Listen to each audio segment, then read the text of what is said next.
We'll get started here in just a second. We're going to talk about low maintenance shrubs, which is a really cool topic for this area. As we've experienced these past couple days, we've had some very warm weather. So this will be a very timely topic as we head into the summer months and as you start to think about the shrubs or some ideas that you might be doing to replace some shrubs or do different things in your yard or in your landscape. Hopefully you'll learn something here. I've got a lot of plants around me. I'm going to pull each one up and kind of talk about each one and kind of give you some ideas of how you can use them in and around your yard for those low maintenance areas. So hello, happy Friday, Luann. Thanks for joining. So we'll go ahead and get started here in a second. Just again, thank you so much for joining and keeping these webinars going. We couldn't be more excited to continue to offer these. And we hope everybody's being safe out there. We're being safe here. We're still open 9 a.m. to 6 p.m. Come in and see us. Our staff is amazing. 75 years in Hampton Roads. That's why we know so much about these plants. That's how I've learned so much. So I always have to say my appreciation to all the great staff in the stores. They have taught me so much, and I've learned so much from them, and they're just a great source of information. So I always say thank you to them because they have done so much for us and for myself and for you. I know many of you have worked with our great staff here, so I just want to kind of give them a shout out, of course.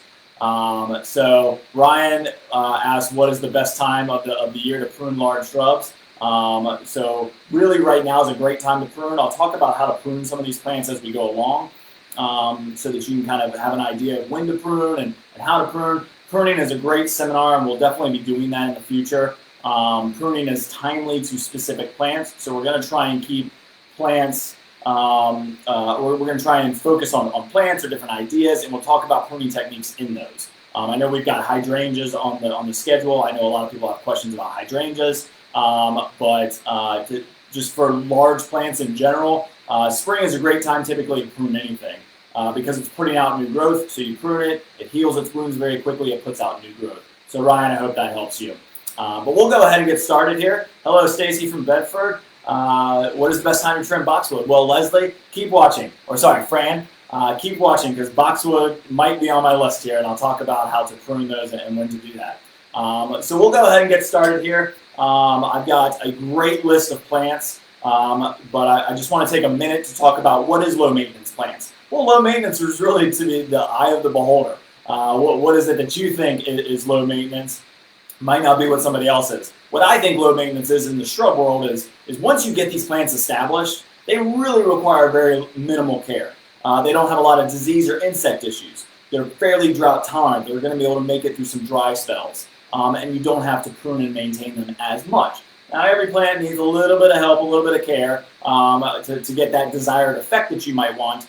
Some need very little to none, but definitely we have a lot of great shrubs here. These are some of the best that we've known, have proven to grow in Hampton Roads for many, many years, 75 years. At least we know that knowledge. All of these plants are great.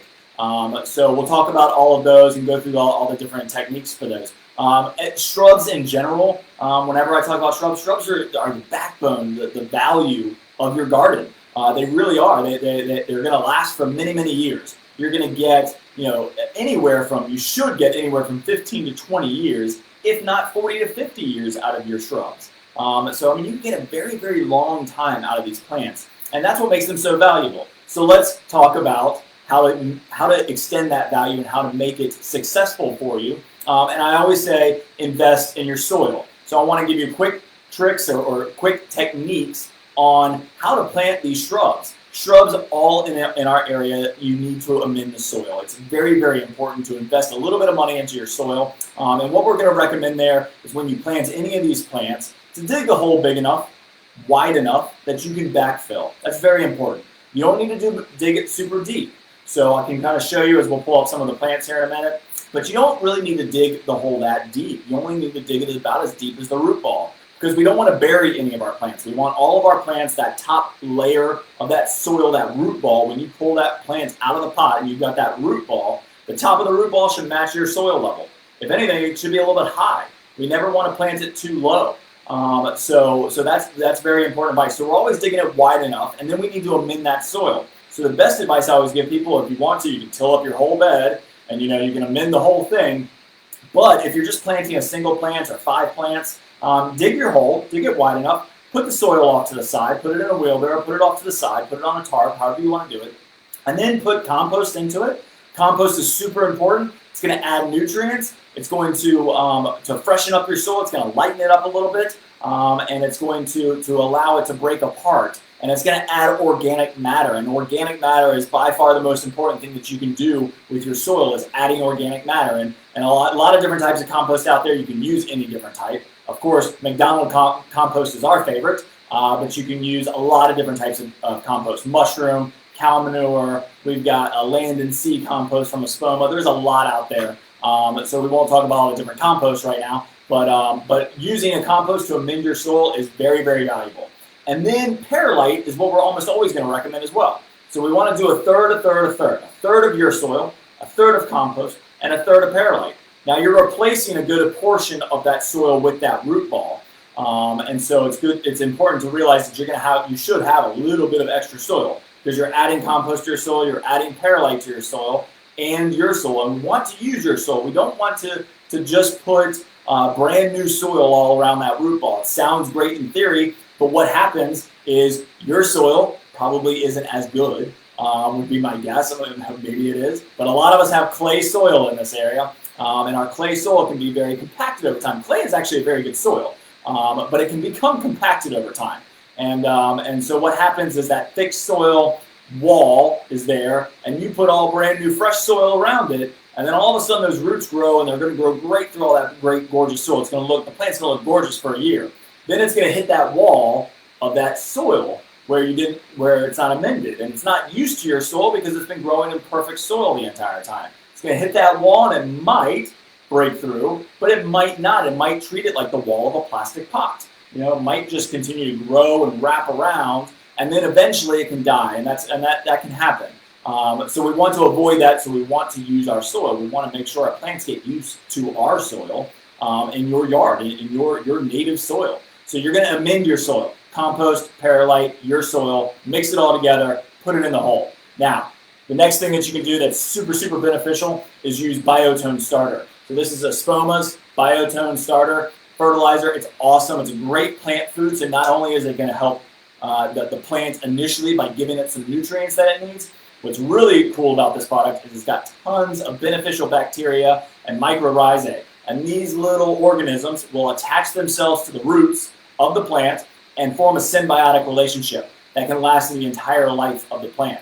So it's super, super beneficial. These plants share nutrients. What the plant doesn't need, the mycorrhizae take, and what the mycorrhizae don't need, the plant takes. And so it's a great symbiotic relationship that is formed and can last for years and years and years, and for the entirety of the plant. So it's really important, if you're planting anything, especially your shrubs, to do a little investment and use Biotone Starter. You want to get this right in the hole, because you want this to get right attached to the roots. It's a little bit harder to apply to a plant that's already established or in the ground. Can't really do anything about it. Still a good starter fertilizer, but if you want to get that mycorrhizae and that beneficial bacteria, you need to do this from the start. So we're going to do compost, perlite, mix it in with our soil, add a little bit of Biotone depending on the size of the plant. It's got great recommendations on how much to use, typically a good handful in the hole, and then plant your plant, backfill, done, water.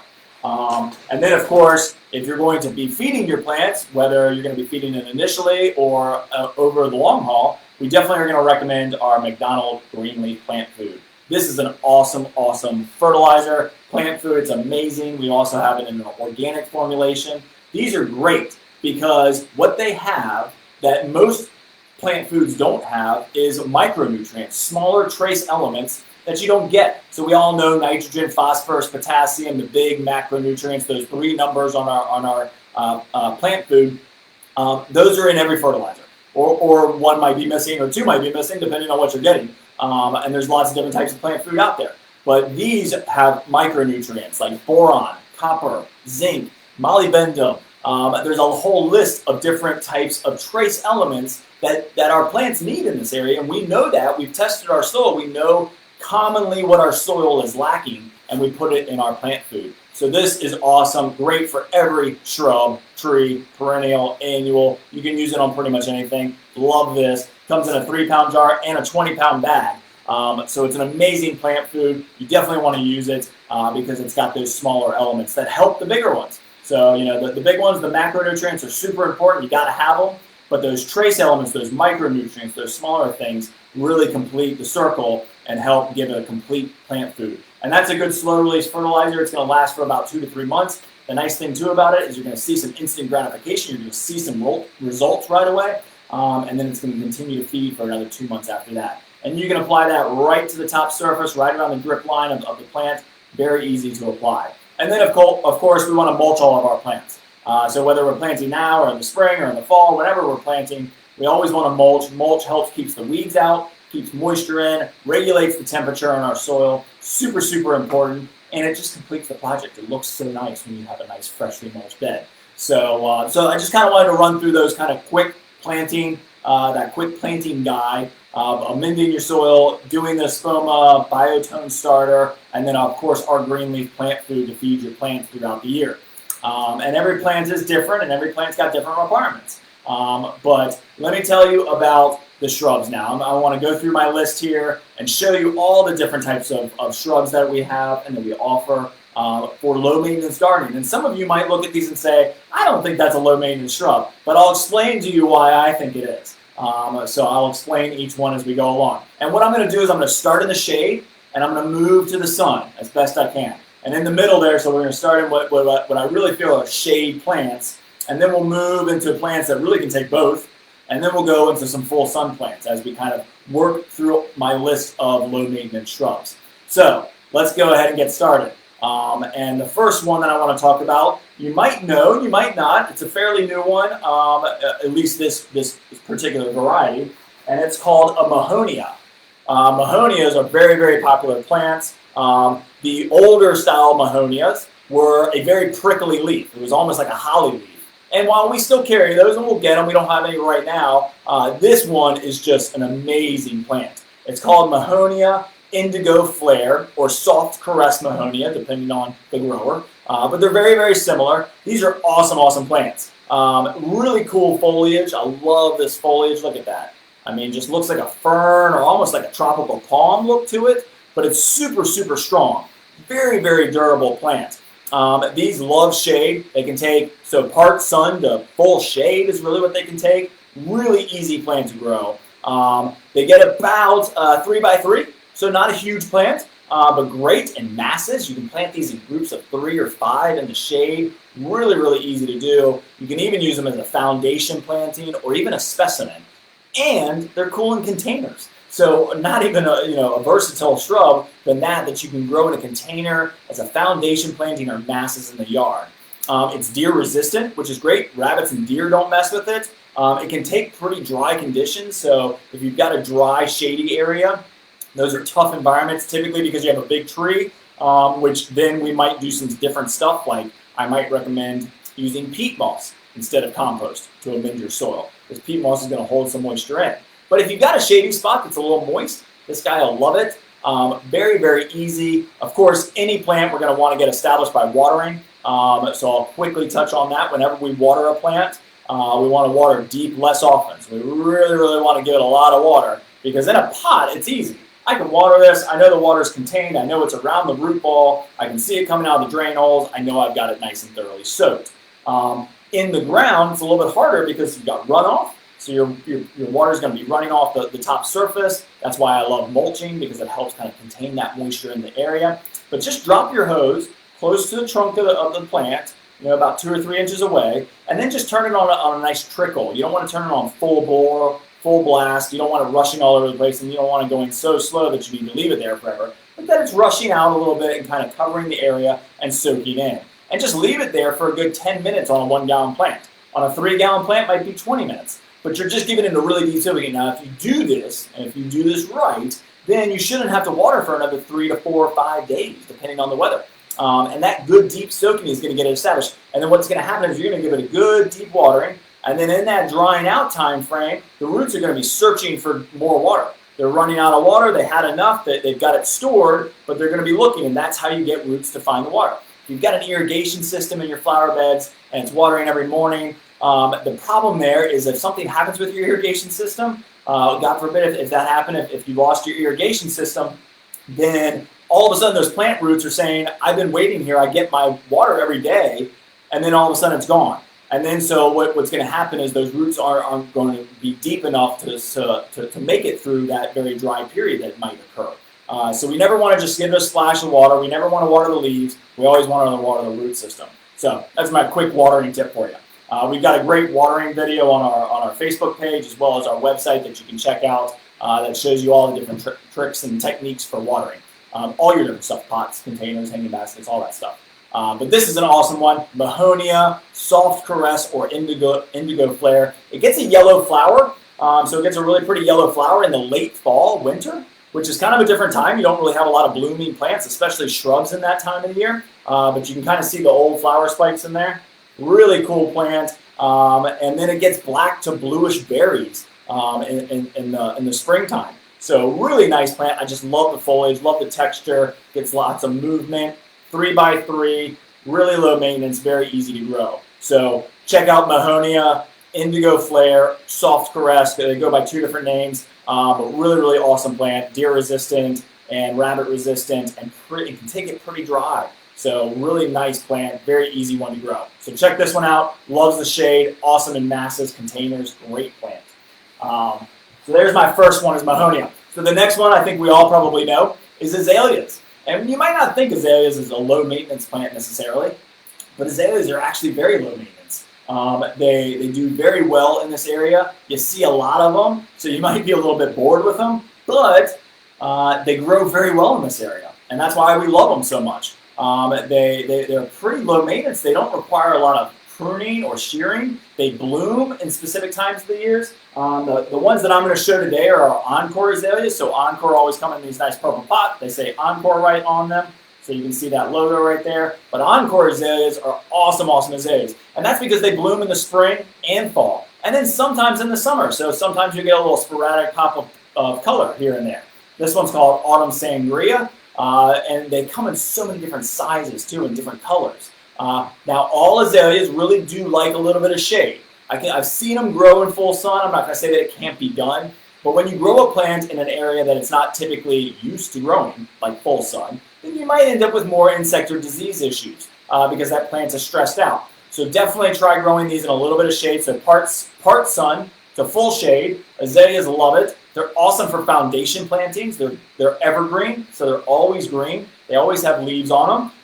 And then they bloom in the spring and fall, so you get a lot of color with the Encore azaleas. Now, we've got traditional azaleas too. You know, your traditional azaleas bloom in the spring, and then they're kind of done for the year. But they're awesome plants. And all azaleas actually get fall, winter color, which a lot of people might not realize. If you've got a darker pink like this one to purples, they typically are going to or a red colored bloom. So the darker the bloom, the darker the foliage gets in the winter time frame. And then in the spring, it just reflushes into this nice pretty green growth and you get all these blooms. Now if you've got pink, pale pink to white blooms on your azaleas, then you're typically going to get kind of a yellowing, kind of golden color to your leaves in the winter, which is really cool. So it's got 4-year interest.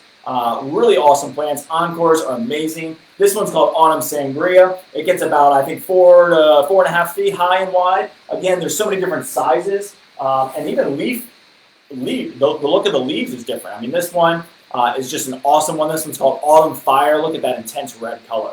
So you can see they're blooming right now. We've got a couple that are blooming right now. This is a really nice one. Autumn Fire only gets about 2 by 2. Yeah, so 2 to 3 feet high and wide, so great little foundation shrub. Grow these in masses. They love being underneath pine trees, oaks, maples. They can grow in forest and wooded areas.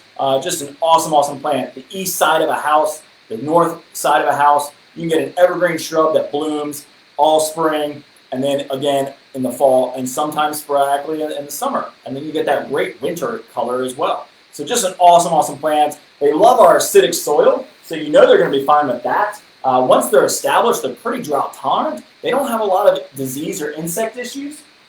So they're really pretty low maintenance. Now, do you want to prune them? Maybe. You might want to prune some of them. This one's called Autumn Sundance. You can see that kind of other pink one. I grabbed this one just because you can see all those buds and blooms that are coming on it. So you might want to prune them every once in a while, just going through and kind of shaping them a little bit. A lot of people ask when to prune azaleas, which is a very good question. When do you prune azaleas? Well, typically the best time to prune an azalea is in the spring, right after it's done blooming. And one, because your spring blooming azaleas are going to start to set buds by the 4th of July. 4th of July is a great gardening day to remember because a lot of our spring blooming plants are going to start forming buds for next year. And so we don't want to prune after that. Camellias would be another example of that. But your azaleas are all going to start forming buds. Now, encores definitely need to be pruned after their spring bloom because in the fall they're going to set another set of blooms. So they're going to set those buds a little bit earlier and start to bloom in the fall season. So it's always safe to say do a nice trimming. You can do a hard trimming if you've got an old azalea, but you can do a nice just shaping trim in the spring. Very easy to do. Other than that, you don't really have to. That's why I love azaleas as well, is because you don't really have to prune them. They form a nice little natural shape by themselves. So again, very, very easy to grow, and so this is a great one. And Jackie, I just saw your comment about the zones. I will definitely add your zones to it. Let's see. This azaleas are 6A to 10, so really can go fairly far up north, but all the way down to almost Florida. So azaleas are very winter hardy, very easy to grow. Very minimal insect or disease issues. If you ever get an insect issue, it's probably lace bug, maybe a little bit of scale. Easy to treat for, we can do that. Rarely ever see any fungus or diseases affect these. Now, these are not deer resistant per se. I do feel that as azaleas age and get older, the deer typically don't mess with them. They do almost always try to eat the blooms off, it seems like. So that's kind of a pain. But azaleas are awesome plants. Kind of a tradition of Hampton Roads and definitely in Virginia in the South are azaleas. They're awesome plants, very easy to grow. This one gets about 3x4, the Autumn Sundance, and there's just tons of different varieties. Whether we're talking about traditional, we've got a Garden Debut series that is twice blooming. The Encore azaleas are amazing. We've got a huge selection of them, and it's just always a great time to plant azaleas in this area, and I just love that foliage and that look, and I prefer not to prune them and just let them grow naturally. But if you want to shear them and you want to form them into a hedge, you want to form them into a round shape, you can do that. Very easy to grow. So Encore azaleas are another one of my shade plants that do very well, very low maintenance in this area. And to get back on that zone question, I'm not quite sure what my zones are on the indigo flare. Are hardy to 0 to 10 degrees is what it says. So that's pretty cold, so it can take it pretty far up north, and I think these things can grow all the way down to zone 10 as well. So very great shrub as well, that Mahonia. And I'll try and keep up with my zones. All of these plants that I'm showing here today definitely grow in the state of Virginia very easily, definitely North Carolina, probably up to Maryland. So I think you're perfectly fine. Stacy from Bedford, Virginia, these will all grow in your area as well. So all of these are very winter hardy, very strong shrubs. Again, low maintenance. I don't want to encourage any maintenance that I don't have to. So we'll go on to the next one for shade is boxwoods. So boxwoods are awesome plants. Let me pull this one out first. Boxwoods are a great low maintenance shrub. They're very easy to grow. They don't require a lot of care. Now, some people probably have grown boxwoods before and say, well, I had a disease or an issue. That's true, and that can occur, especially with your Old English boxwoods. Now, Old English boxwoods are really one of the most low-maintenance shrubs out there, as long as it doesn't have any issues. So if we get some disease or insect issues with Old English boxwoods, that can be a nuisance. They do have some blights that are starting to form in this area. But an Old English boxwood grows really slow, and it forms a perfectly little round shape by itself. And so you don't really need to prune it much. The ones in Williamsburg have been there for 300, 400 years. So we've got some very old ones that can last a very long time. I know that I grew up with them in my front yard, and they were probably there for 25 years before we moved them around, and they were only 3x3. So very nice, small plants, great in containers, but there's new varieties out there, and that's kind of what I wanted to show you. This is our favorite one. It's called Baby Jim Boxwood. Really pretty plant. It's kind of like the winter Jim that I think a lot of us knew. but winter Jim kind of got pretty big, 6x6, 7x7, pretty big shrub. These stay nice and compact, and they're very easy to grow. They don't have a lot of disease or insect issues to them. They're deer resistant. Let me check my zones. I don't know my zones as well as I should, I'll be honest. But this one is hardy to 10 to 20 degrees. So that's pretty cold time, or sorry, negative 10 to negative 20 degrees. So very cold time, can grow very far up north. Doesn't mind the humidity and the heat from down south either. I do prefer these in a little bit of shade. I really do recommend that boxwoods have some shade. Now this one says it can take a little bit more sun, and that's fine, but they're all going to love a little bit of reprieve from that hot afternoon sun if they can get it. So they can take late afternoon sun, but they're very easy to grow, very low maintenance. They don't have a lot of issues. I love the fragrance of boxwood. A lot of people don't. I think it's a very gardeny smell. I know some other people might have a different opinion on that, but boxwoods are awesome. They're great in containers, great as a small hedge, a low hedge, a border, great as a foundation planting. This one gets about 3x3, 4x4, so really can be a great foundation planting, great in masses, formal gardens, you name it, the boxwood can do it. It's evergreen, it's easy to grow, it does bloom with a white flower. It's very inconspicuous, you don't even really notice it. Most plants do bloom. If they have a good bloom, I'll point it out, but some of them are inconspicuous. And just a really, really great plant, very easy to grow. You don't really have to do much with this. Every once in a while you might trim it to shape. When I know there was a question earlier, when to prune boxwoods. Spring is a great time because it's putting out new growth, so you can prune it to help form it. So here's a great kind of piece I can show you right here. I don't know if you can see that one right there, but that one's sticking up. So I would go in and prune that off just to shape it, and that's very easy to do. We don't have to think too much about what we're doing. I can grab my pruners and we can just snip that off to shape. And that will help kind of shape it all up. Wherever you got sprigs, you can take head shears and just kind of lightly shape that off. And again, I definitely recommend anywhere between April through the end of May. Now we're into June, but we've had a cool season. Still fine to do light shearing. Now if we need to cut it down and we need to cut it back to shape and size, then spring is definitely better. If you can wait until next April to do that, once we're past our frost date, which in this area is April 15th, then you can definitely shear it pretty hard to bring it back to life if it's gotten kind of out of shape or misshapen or overgrown. Then we can do that, but you want to do it where it's going to be able to regenerate new growth pretty quickly. If you cut these really hard in the winter and they don't have a lot of leaves, or in the late fall and they don't have enough time to put out new leaves, these are evergreens. So they're going to produce food for themselves all winter long. So we don't want to cut off their food producing leaves. They're going through the photosynthesis process, so we don't want to cut that off. That can damage the plant and definitely hurt it. So we want to, if we're going to do hard pruning on them, we want to do in the spring. Light shaping, you can really do anytime from spring through fall. So really, really great plant, easy one. Let me show you another one. Now this is green velvet boxwood. It gets about 3x3. Again, it doesn't list my cold hardy zone is Z5, but the zone range it doesn't list. So I apologize, I don't know my zones. I will add those to my notes, and you can download the notes after this class. But this one is hardy to negative 10 to negative 20 degrees, just like most boxwoods are. And again, they can grow pretty far down south. This gives you a little bit more of that traditional Old English boxwood look, and very easy to grow, kind of forms this nice little shape by itself. Green velvet, again, says it can take a little bit more sun. I really do recommend boxwoods get a little bit of shade. I really think it'll help it through those summer months. And if you ever get that rusty color in the winter, come in and see us. We can help you treat for that as well. But boxwoods are very low maintenance, very easy to grow. This one's got a little bit of a pointier tip to it, so it's got a little bit of that sharper tip than a normal rounded boxwood leaf. But boxwoods are awesome, awesome plants. Like I said, you can grow them in many different ways. I love just a boxwood in a clay terracotta pot is a great look, and you can grow it in there for many, many years. So boxwoods are another amazing one.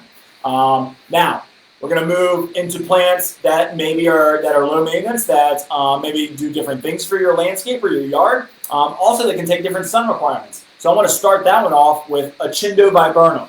This is a bigger plant, so hopefully I can get it over here and put it on screen for you.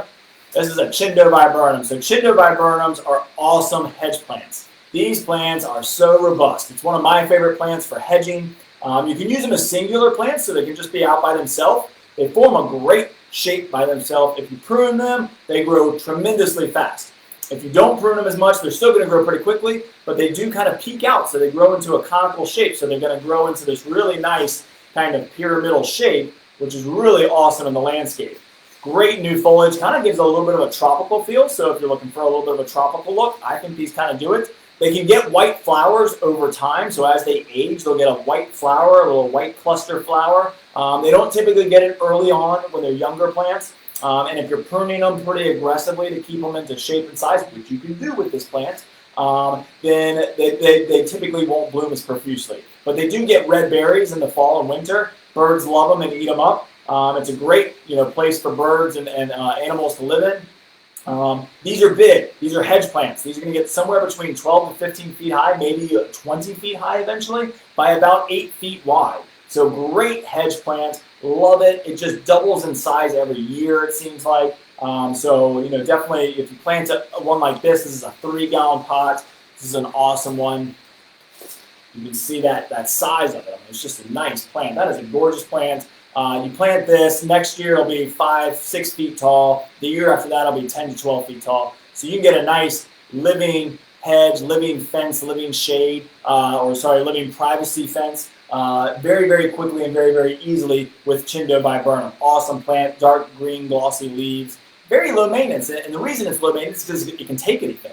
It can take dry, wet conditions, it can take sun, shade. It can grow in full shade. Now they're not going to grow quite as fast in the shade as they will in the sun. They might be a little bit thinner because they're going to be stretching, but they do perfectly fine. They have very minimal disease and insect issues. I rarely see many, maybe a little bit of mealybug, a little bit of scale. Again, very easy to treat for. Just check your plants out every once in a while. But Chindobiburnum, one of my favorite hedge plants, low maintenance, easy. You can limb these up over time and form them into a small evergreen tree. Just an awesome, awesome plant. It's just one of my favorites, so I had to talk about it. And I think it's very low maintenance because you don't really have to do much. Now, if you're going to hedge this plant, you're going to keep it 8x4 or somewhere in that range, then it is going to be a little bit more high maintenance. Christina, yes, it is evergreen. Pretty much every plant I think I'm going to talk about is evergreen because I think that makes it a little bit more fun and a little bit more low maintenance is having an evergreen plant. But yeah, it keeps its leaves on. Through the first couple winters, I typically always tell people that you're going to notice a little bit of sagging as we come out of winter. That's normal. What happens is a lot of that moisture in the leaves will get evaporated during those cold, dry months of January and February. It goes through a little bit of a period where it's going to sag. In the spring, it drops most of those leaves, puts out brand new leaves. So you'll have a little bit of a time frame in the first couple of years where it might look a little like it's struggling. That is completely normal, completely natural. It is awesome. It is an awesome, awesome, awesome plant. So Chindobiburnum, amazing, amazing hedge plant, standalone, great for privacy. Just one of my favorite low maintenance shrubs. And there's lots of hedge shrubs out there, and most of them are pretty low maintenance. I mean, then we start talking about ligustrum, Russian olive, wax myrtles. There's a whole slew of choices. But I wanted to get one hedge plant in here, and if I ever suggest a hedge plant, it's almost always Chindobiburnum. It's one of my favorites. Just a great, great plant. Make sure I got everything deer resistant. It is deer resistant. It can be nibbled on sometimes. All viburnums are supposed to be deer resistant. Sometimes the deer, if they're hungry, they'll nibble on it a little bit. But once it gets maturity, once it gets to a mature age, once it's in the ground for about 2 or 3 years, then typically the deer never mess with it. So very, very good plant. I think I got everything else in there. All right, so my next one is as we work from part sun to full sun. So we were talking, if you've got half-day sun to full sun, this is the plant category that we're going to talk about now that we work for you. And the first one is Indian hawthorn. So now Indian hawthorn, as we just mentioned with the viburnum, this is not deer resistant. This is deer candy. So if you've ever grown this in deer country, deer love to eat this plant up. It will attract them. They will find it and devour it. But Indian hawthorn is an awesome low maintenance plant. So if you don't have deer, this is a great choice. It's a very small shrub, so it only gets about 3 by 3, and very low maintenance, very drought tolerant, so it doesn't need a lot of water. Obviously, water to establish it, but once it's established, once it's been in the ground, once you get through an entire year, really, of just watching your plants, I always recommend that. Get it through the first year. You get it through the first year, you'll never have problems with any of these plants. And this is low maintenance because you don't really have to prune it much. It forms a nice, dome shape by itself. And that's why I love this plant, because I love that kind of dome look in the landscape. Great as a foundation, great as a mass planting. So you can plant a bunch of these and it kind of forms this little rolling, mass of plants. Blooms in the spring, so this is kind of like my full sun azalea. Azaleas like a little bit of shade. Indian hawthorn can take full sun. This one is called snowcap. It gets white blooms. You can see all those pods there. I don't know if you can see all those pods in there. Those were all the blooms. So this just finished up blooming last month. Great blooming plant. All of these blooms are going to form a black to purplish berry, which is awesome. So you get some berries as well. The cool thing about this one too is the new growth comes out a little red. So you can see that kind of maroon tinge there. Really cool. And then in the winter, the whole thing turns maroon. This one is zones. Let's see if it says what the zones are on it. This one is zones 7 to 10. So it can take it pretty far up north, 0 to 10 degrees as a minimum. So again, very hardy plant. Awesome choice for the landscape because it's a dwarf, it's small, it doesn't get too big. There's a lot of different types of hawthorns out there. Raphiolippus is also another fairly common name. It's its Latin name, but not many people go by it. Most people call them all Indian hawthorns now. But it's a really easy plant to grow. Low maintenance because it doesn't have a lot of disease or insect issues, and you don't have to prune them much. There are some varieties out there that get pretty big. Let me show you this one because that one has a white bloom. This one's got a pink bloom. So this one blooms with a pink bloom. This one's called Pink Lady, I believe. Let's see, dwarf pink Indian hawthorn. So this is a really nice one right here. This is a 3-gallon size, really pretty plant. You can see that dark green foliage. Now this one's growing a little bit more loose in habit, so I would probably give it a shear once just to kind of get it back tight. But really pretty profuse bloomer. Lots and lots of blooms on this one. It's about 3x3, 4x4 as well. Very low maintenance again. Don't have to do much. They don't have a lot of issues. It's just a super easy plant to grow. So Indian hawthorn, one of my go-tos for foundation plantings in masses. Really easy. Can take a little bit of shade, but loves it in full sun. So if you're looking for some bloom power with an evergreen shrub, it's evergreen.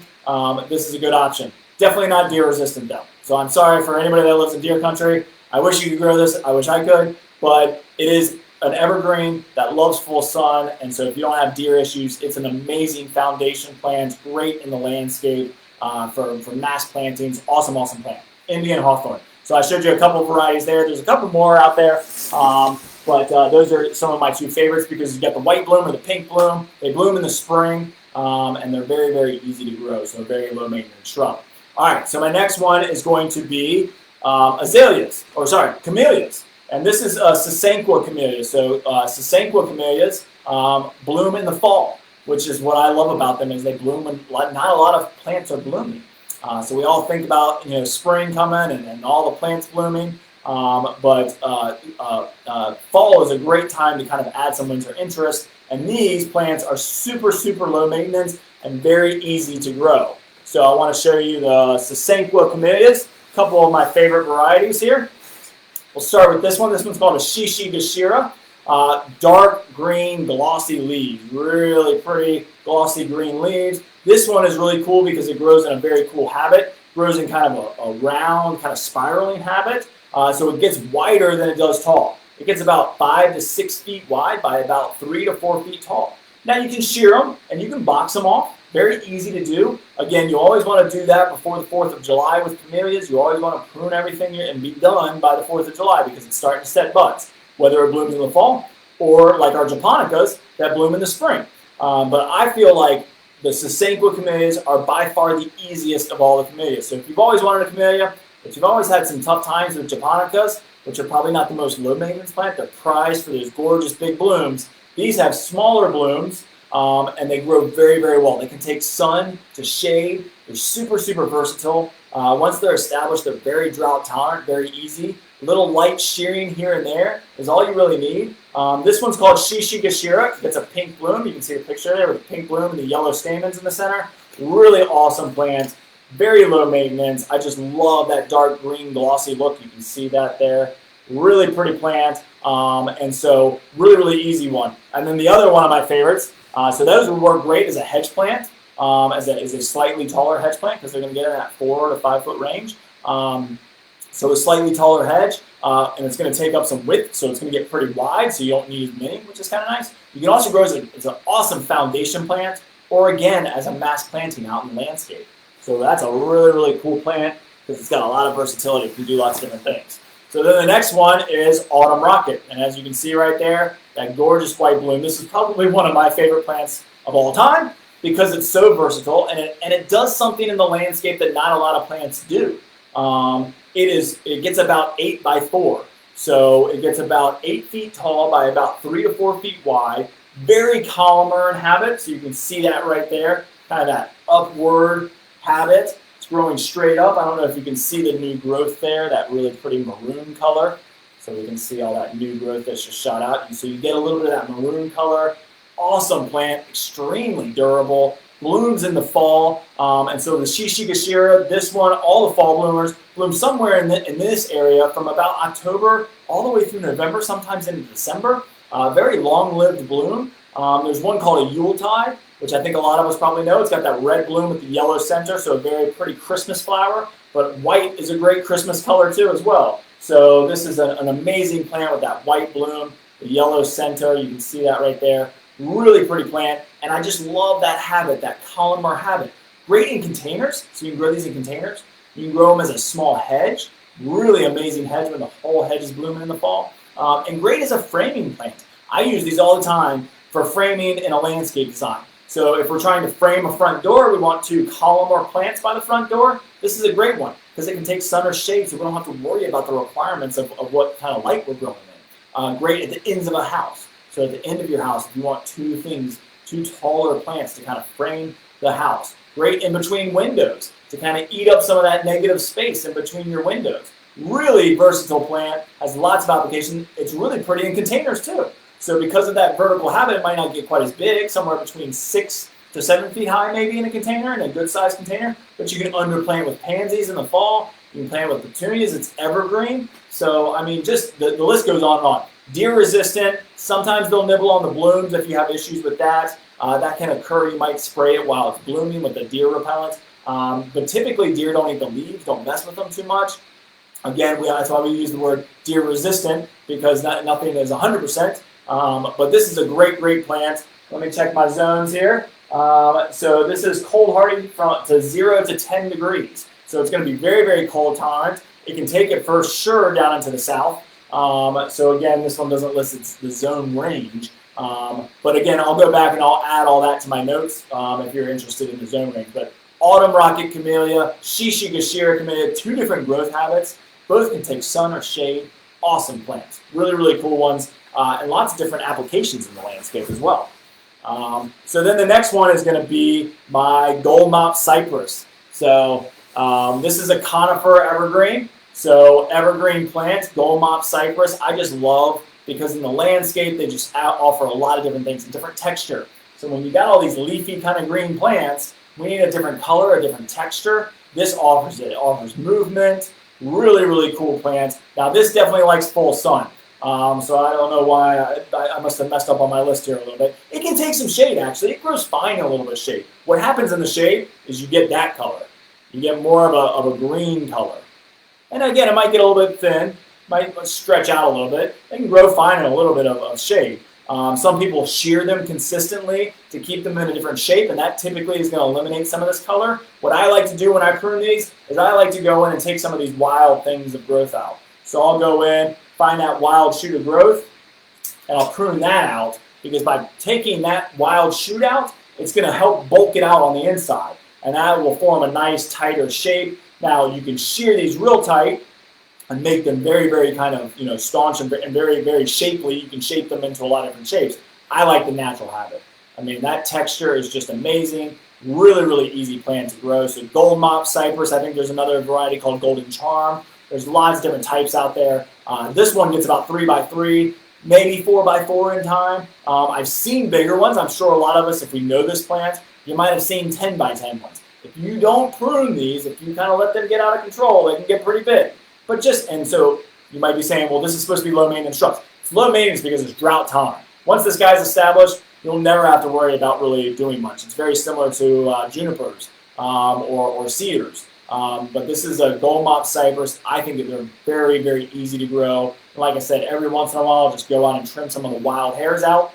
That's kind of what I call it. You see those wild kind of shoots. I'll trim those out. It keeps it nice and compact. And then if I ever feel like it's getting too big for me, then I will go in and kind of take it back down to size a little bit if I need to.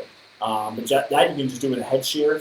Just do it again in the spring, so it has that time to regenerate new growth and form that new growth.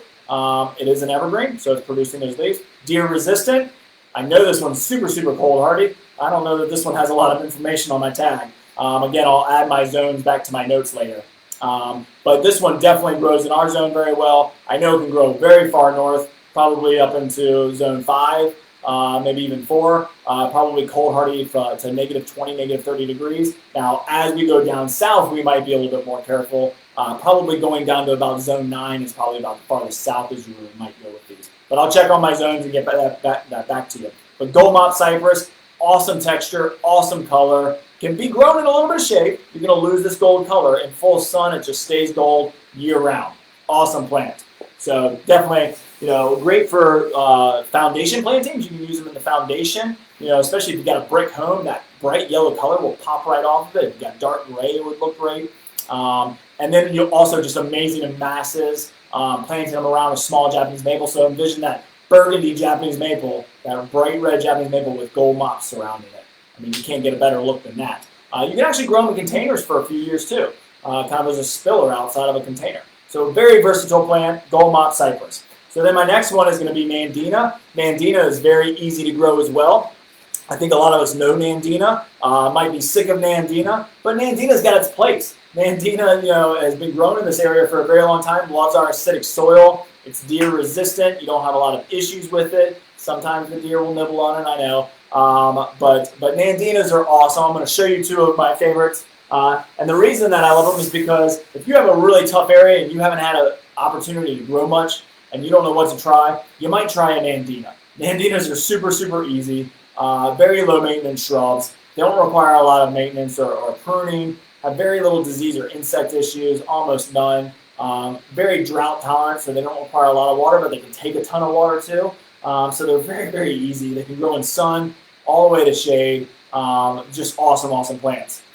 This one's called Firepower Nandina. So Firepower Nandina gets all this bright new lime green growth that you see popping out of here. In the winter, it turns bright red in full sun. So in full sun, you'll get that bright red, intense color. That's why they call it Firepower. Just a great little size too. Only gets about 2 by 2, 3 by 3, somewhere in that range. Kind of a little gumdrop shape. Really cool plant. As this new foliage starts to harden off, it kind of forms like a bluish green color. So it's got all these different colors, constantly kind of changing, doing different growths. Easy to prune. Oh, look at that. I can see some of that fall color, winter color still in there, so you can see there's still a little bit of that red color. So just an awesome plant. Always kind of changing, very easy. Doesn't really bloom much. It does get a bloom, but it's not real noticeable. It doesn't get red berries. Like a lot of us probably know our domestic Nandina, which I'll show you the next one here in a second. This one's called Lemon Lime, just to show you a different variety. But there's domestic Nandina or bamboo Nandina is what some people call them, or even the Gulf Stream Nandinas. All have a very similar leaf. Now Gulf Stream looks very similar to this. This one's called Lemon Lime because of all that new lemon lime growth, which is really, really cool. So you get that really kind of chartreuse lime green growth coming out of the top. So all your new growth is going to form into that. Then it's going to go to that bluish green color, and then you're going to get a little bit of fall and winter color as well. Now these can get little pockets of flowers. So they'll get little white flowers in there, and then little pockets of red berries. Now our domestic Nandina, the bamboo Nandina, some people might call it, get tall. They get about 6 to 7 feet tall, maybe 4 feet wide. Big white flowers, big pockets of red berries, great for fall and Christmas decoration. Really awesome, easy to grow, sun, shade, birds like them. This one only gets about 3 by 3, 4 by 4, so it's a little bit bushier. Love these for a foundation plant. So if you're looking for that natural look, now you're not going to necessarily shear these into a shape. It's a natural kind of look, but they can be sheared, and you're not going to hurt them. So again, if you've had a difficult area that you've had a difficult time planting something in, you might try Nandina. Really, really cool plant. Let's see if it's got my zones on here. So this one is looks like it's good to. What did it say? Oh, there we go. Hardy to -10, zones 6 to 10. So it's part of the Southern Living Plant Collection, but it's zones 6 to 10. So it can take it pretty far south, can take it up a little bit north. Very, very easy plant to grow. Nandinas, sun to shade, very drought tolerant, very low maintenance, don't require a lot of anything. So a great plant. I know a lot of us probably had Nandinas in the past, but you might try some of these this newer one. This lemon lime is gorgeous. They're always coming out with different varieties out there. So you got lots of different options as you kind of think about different things. So let me check on one thing real quick. I just got my low battery sign and make sure we don't run out of battery power here.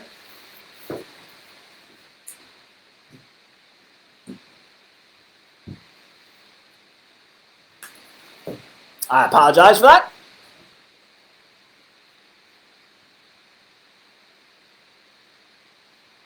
Just want to make sure that I'm not going to lose you guys.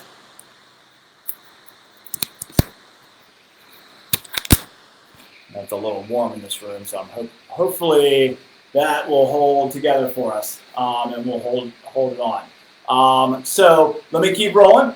Nandinas. So then the next one is going to be hollies. So hollies are another kind of boxwood type of plant. Now, like I mentioned with boxwoods really prefer a little bit of shade.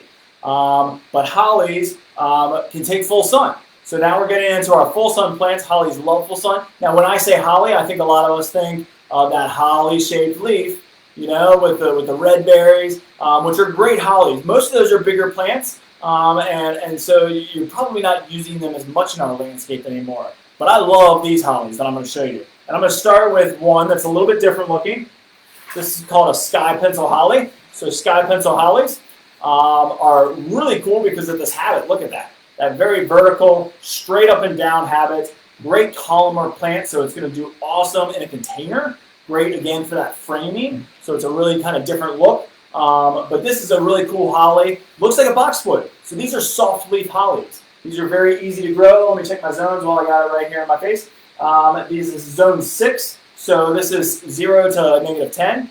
So that's how far north it can go. But this is an awesome plant. Very, very, very low maintenance. Very easy to grow. You can see that really pretty kind of boxwood looking leaf. So really nice plant. This is just one style. This is called a sky pencil holly. Then, and there's lots and lots of soft leaf hollies. Soft touch Hellery holly. Those are two really great ones. This one's called a dwarf yaupon holly. I love dwarf yaupons because they're super, super durable. Very, very strong plants. You can feel it in the branching. I mean, there's just like so dense. It's just whenever I feel a plant, I know it's kind of strong like that. I just like to show that off. But I love the green on it. It's just got a great bright green to it. And these can take salt spray. They can grow on roadways. Great foundation planting. Very slow growing to only about 3 to 4 feet high and wide. So not very big. Doesn't need much shearing because it grows natural in a dome shape. Same kind of hardiness, I believe, probably zone 6. So yeah, zone 6, 0 to 10 degrees, -10 to 0 degrees. So very, very easy plant to grow. Great foliage. It's evergreen, easy, drought tolerant, super, super drought tolerant. Can take it wet. Really can take anything you throw at it. Doesn't have any disease or insect issues that I'm aware of. Of course, scale or mealybug might get in there. Lace bug might have an issue with, but easy to treat for. Very, very, very durable plant. So dwarf yaupon holly. Then there's Hellery holly, soft touch holly. Both of those get about 3 by 3, form a natural dome shape as well, so you don't have to do a lot of pruning. Love this for foundations. Great in mass plantings because you get that kind of rolling, hill of all these different shrubs kind of put together. But you can square these off. You can hedge them. You can pyramid them. You can do anything you want to them because they're a holly. They can take it. So very, very easy plant to grow. They are deer resistant. You can grow them in a lot of different areas. Again, they love full sun. Probably can take a little bit of shade, but a really, really good option. And when you think of holly, you typically don't think of a soft leaf holly. But these are awesome, awesome plants. Here's another one. This one's called a compacta holly. Some people might call it a Japanese holly. But this is a really nice shrub. Again, looks like a boxwood. It's got that dark green color with that new growth being that kind of lime green color. So really, really nice plant. Very easy, again, to grow. And this one gets about 4 by 4, 5 by 5, but can be shaped into lots of different shapes and sizes. So this one can get, you can pyramid it, you can round it off, you can square it, you can hedge it, you can do lots and lots of different things with this. So that's why I love the low maintenance and the versatility of it. But you do have to probably prune this one a little bit more. Whereas like the Hellrye or the Dwarf Europon or the soft leaf hollies, those are going to form a nice little shape by themselves. The Sky Pencil kind of grows that vertical shape by itself. This one you probably want to shape a little bit to kind of get a nice looking plant. But I also grabbed this one because I thought at this time I could show you how to tell the difference between a boxwood and a holly. So I thought that's I really always found that important, because if you ever like move into a new home and you're wondering if you should move the plants, a Japanese holly, a compacta holly, all of your holly plants are pretty, inexpensive plants. We're not talking a major investment. A boxwood that's 4 by 4 is a pretty expensive plant, pretty nice plant. So we want to keep those around. This one is a boxwood and this one is a holly. So how do we tell the difference? So hollies, I'll start with boxwoods. Boxwoods, the leaves meet at the same point on the stem. So if I pull those down, you can see those two leaves come and meet at the exact same point on that stem. Now if I go to the holly, see if I can find a good example here. You can see those leaves meet alternately. So they're going to meet on one point, and then the next one's going to be a little bit higher. So I don't know if you can see that. So this leaf meets down here, this leaf meets here, then it goes up and up and up and up. So they don't meet at the same point. So boxwoods are going to meet at the same point on the branch. Hollies are going to meet here, then here, then here, then here, and keep on going up. So that's how you can kind of tell the difference. I saw somebody ask a question about the Sky Pencil holly. How big does that get? Typically about 6 feet tall by about 2 feet wide, maybe 8 feet. I've seen them bigger. I do recommend a little bit of topping on those every once in a while to keep them nice and bushy at the bottom, because sometimes they can get a little spindly, but that's kind of how you want to do that. And then we'll get to my last one here. I'm, again, saying that I'm getting low on power. So I don't know if something's happening here with my plug. I apologize, everybody. I just want to make sure I don't want to get too low and run out of power. Give me 1 sec.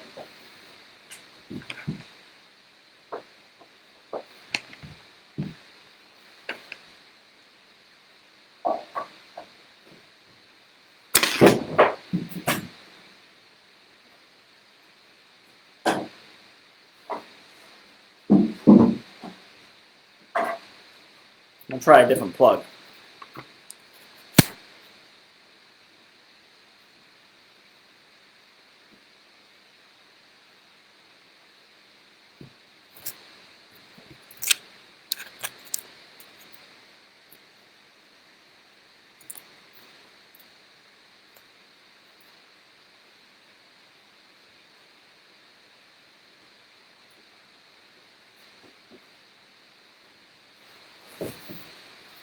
Wow.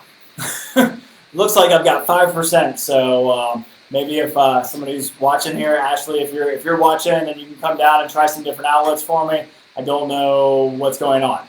I don't seem to have any power. So hopefully we don't run out. I saw a question there. Was the spiky one to my left? I did bring this in as a low maintenance shrub because I think a lot of people don't think of yucca as a shrub, but this is a very low maintenance plant, very drought tolerant. Very easy plant to grow. I think of it as kind of a desert plant, but it's called yucca. There's a couple different varieties called Color Guard. This one, I believe, is called something different. This one's called Bright Star. But look at that plant. Really cool. So really cool plant. I don't classify it as a shrub. Like I wouldn't use that in my foundation. But you could plant them as masses. They love full sun. Kind of a desert plant. Awesome in containers. So that is a very, very cool, very drought tolerant plant. That's why I put it here. Thought maybe somebody would ask. So we'll continue to go. I got somebody coming in maybe to check on my power for me. So I've tried that outlet and that outlet, and it doesn't seem to be working.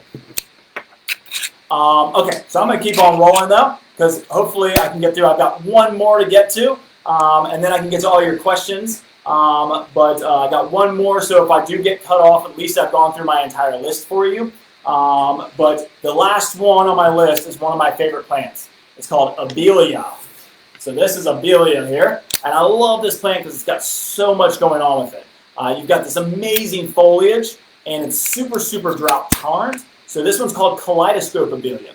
Deer resistant, full sun, drought tolerant, only gets about 2 by 3. So it's a very small shrub, great little dome habit. The only maintenance that I know for this plant really is sometimes you'll get some long shoots of growth and you just go in and clip those out down to the base of the plant again. And then it forms a natural dome shape by itself. Now you can shear them tighter if you want to, but you don't have to. You just kind of, just keep them nice and kind of natural like this, and you should be good to go. But abelia kaleidoscope is a great option. And then this one's got that green and yellow variegation to it. In the fall, you'll see a more intense red color. You can see it there on the tag. You see down there in the corner. So you get this really orange, intense color. But a really, really cool plant. Kaleidoscope abelia. There's a lot of different forms out there. You probably might know glossy abelia. And so I think it's getting too warm in here, so that's why the battery's kind of fizzling on us. So I'm going to rush through this a little bit. If I don't get to your questions, I'll go and answer them when I'm done here. But I'm going to keep on going until we're shut down here. But abelia kaleidoscope, awesome, gets that fall color. It gets white flowers in the summer that hummingbirds, bees, butterflies love. Awesome, awesome plant. Great in masses. Great as a second tier planting. So you might plant this, you might plant like your hollies as your foundation planting.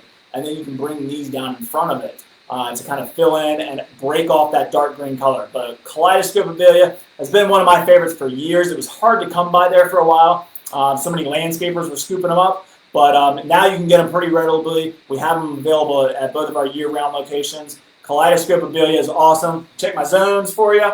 Let's see, we're in zone 6, so negative 10 degrees. So really, really takes it pretty cold. Can take it pretty warm. Like I said, very drought tolerant. It does love full sun. In the shade, this plant can kind of stretch and get a little bit out of shape. But in full sun, it's absolutely gorgeous. Awesome, awesome plant. And then I've got another one. This one just came in. This is really pretty. I wanted to grab this one and show you that there's a different variegation. So this one is called Daydream, Magic Daydream. There's also another one called Radiance that's very similar to this. But you can see this one's different because it's got a white and green variegation. So if you don't love that kind of gold look for your landscape, so if we're kind of saying, I don't really want that gold color, I love that chartreuse gold color, but maybe you're doing a white garden. This is an awesome plant because it gives you that white and green variegation. And then if you can see in there, if I can get it close enough, you can see kind of there's some pink in there as well. There's little pink tinges in there, which is really cool. And then you can see all of these buds up here starting. I wanted to grab that because it's got all these flower buds starting. It's got a tubular shaped bloom, so the hummingbirds are attracted to it. Butterflies and bees love it. It's a great nectar plant for all of our pollinators out there. But this is an awesome plant, same size, 2 to 3 feet high by about 3 to 4 feet wide.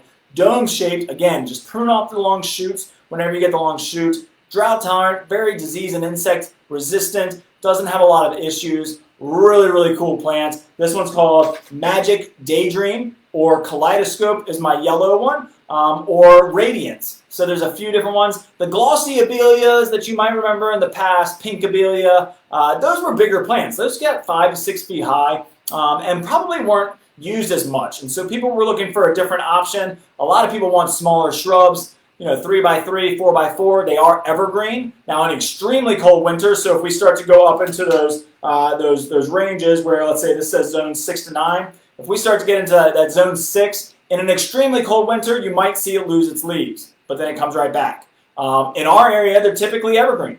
So great option, abelia kaleidoscope, abelia magic carpet, Magic Daydream, or Radiance. So a couple different options out there for you as well for abelias. So really, really cool plants. Lots of low maintenance shrubs to offer. Lots of color, texture. We can go anywhere from sun to shade with low maintenance plants. These are some of my favorite plants. They're all evergreen. So every single plant that I talked about is evergreen in the landscape. We didn't talk a lot about deciduous plants, not because they're not low maintenance, just because if I'm thinking hardy and I'm thinking hardcore low maintenance shrubs, I typically try and think of evergreens. So I'll run down my list real quick for you one more time. Mahonia, with that really cool fern-like foliage in the shade. Then we've got azaleas, of course. Encore is one of my favorite, loves a little bit of shade. And then we've got boxwoods. We all know boxwoods are awesome, awesome plants. So boxwoods love a little bit of shade, great evergreen shrub. Chindoviburnum, that great hedge plant, that big tall hedge plant. Indian hawthorn, deer candy, but if you don't have deer, great low maintenance shrub, easy, easy, easy. Then we talked about camellias, like the autumn rocket camellia. This one's the shishigashira, that dark green glossy leaf, blooms in the fall when nothing else really blooms. And then we talked about gold mop cypress, awesome plant. Nandinas, lots of different types out there. I think they're awesome. Great in the landscape, mass outplantings, great plant. All the different types of hollies, the sky pencil holly, the dwarf yopon holly. And then last but not least, as we got into the full sun, abelia, kaleidoscope abelia is amazing. So I'm down to 1%. My computer's going to die. So I'm going to take this moment to say thank you, everybody. Thanks for joining. I think these are amazing shrubs. You should use them in your landscape. You can use them in containers, mass plantings, foundation plantings. You got so many options for these. Get them established. Invest a little bit of money into your soil. You know, really invest a little bit of money into your soil. That really will help the short-term and the long-term longevity of your shrubs. You can get 30, 40 years out of some of these plants, so invest a little bit in their soil and